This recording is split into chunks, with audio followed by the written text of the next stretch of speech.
Right, so the claim I'm responding to is passing the Every Child Deserves a Family Act makes a positive impact on the foster care system.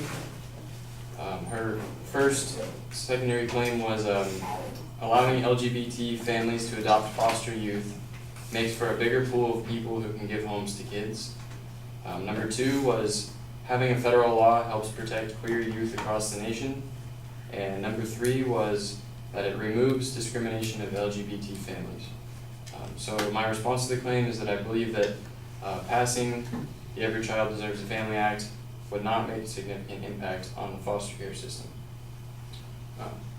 So the response to her first secondary claim was that during her speech, she mentioned that LGBT foster youth potentially face more violence in households with more traditional beliefs or families who don't necessarily support everything about LGBT rights than they would in households with safe spaces, but her claim lacks factual evidence.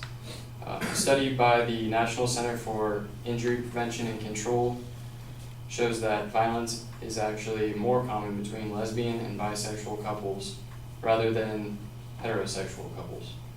Compared to heterosexual couples, there's 9% more violence between lesbian couples, 26% more violence between bisexual female couples, and 8% more violence between bisexual male couples. So this study actually contradicts the idea that having safe space homes would provide less violence around the LGBT foster youth. The response to her second claim was that, she stated that state laws that we have right now are a little bit shaky and have loopholes to get around them. But having a federal law would force all foster homes receiving federal funding to follow the rules and let same-sex couples adopt children. My claim against this would be creating a federal law will not necessarily protect queer youth any more than it does now. The reasoning behind that is even though some laws are federal, history has shown that not every state follows them directly, and state laws oftentimes overpower federal laws and they're overlooked completely. According to a Business Insider article, 9 states and Washington, D.C. have fully legalized marijuana for recreational use, and 29 other states have legalized medical marijuana. An article by the Huffington Post also states that by the Controlled Substances Act, a federal law, it makes distribution of marijuana in any form a federal offense. Yet more than half of the U.S. still distributes marijuana. This being said, even though a federal law bans the distribution of marijuana, state laws are still overpowering federal law, and therefore passing a federal law may not protect foster youth any better than they already are protected. And then my response to her third claim, which was removes discrimination of LGBT families. One of her supporting evidence was that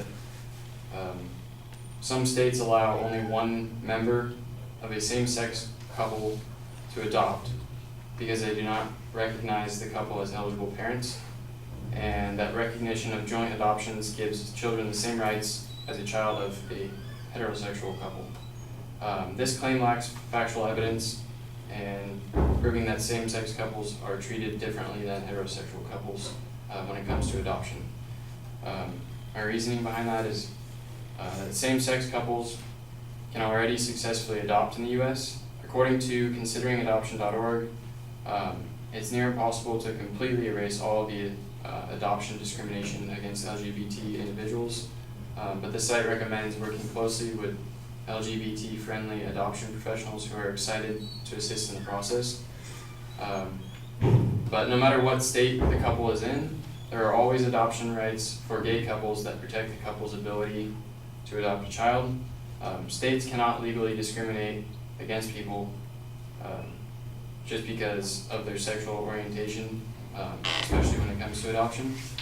Now that gay marriage is legal in all 50 states, the marriage requirement does not restrict them from adopting a child anymore. Adopting a child as an unmarried couple can be difficult, whether you're homosexual or heterosexual. This is because some states do have laws that make it illegal to adopt jointly, but besides that, anyone can still adopt kids if you're married, as long as you get approved.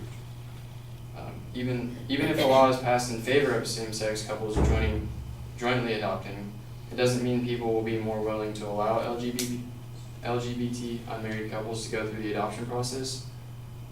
If this law gets passed, agencies can still make it more difficult to adopt, and in fact, consideringadoption.org mentions several states that are currently working on passing or have passed religious freedom legislation that will allow faith-based adoption professionals to make adoption more difficult for couples. So in conclusion, my opponent's secondary claims were not backed by factual evidence. Many of her supporting details were misleading, and because her violence claim lacked evidence, her lack of evidence regarding federal and state laws, and her misleading claim regarding discrimination of LGBT communities, I believe that the Every Child Deserves a Family Act would not impact the foster care system in a significant way.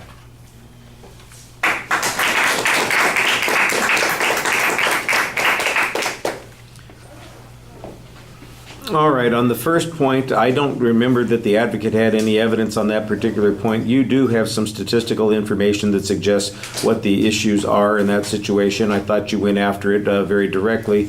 You do need to maybe talk about the lack of evidence from the advocate's position on this and contrast it to the position that you're taking, but I thought that you did a good job finding some information on that particular point. On the second point, you know, the analogy that you're drawing here is an interesting one, that state laws might in fact supersede federal laws in a number of ways, and you use the analogy of marijuana laws.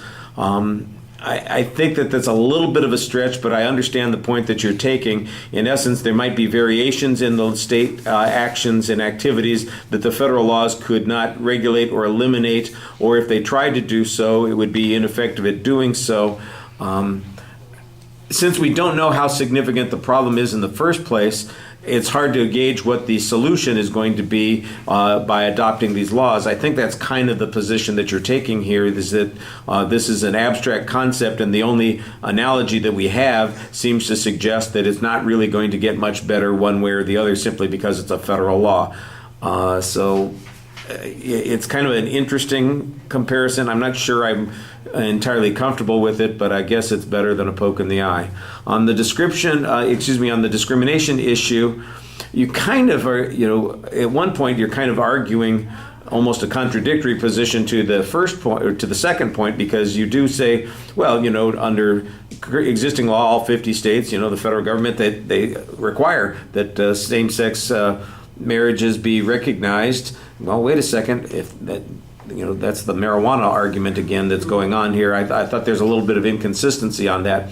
I think that is the right argument, though, that you're making here, that in essence that says, look, if they are married couples, they can't be discriminated against under any of the laws. We've got that. The argument about whether or not they can adopt if they are couples that don't have a formal union, that I think you say that applies to both groups.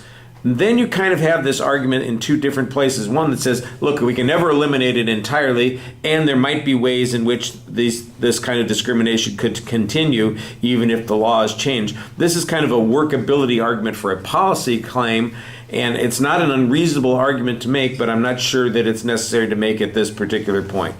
Okay, thank you.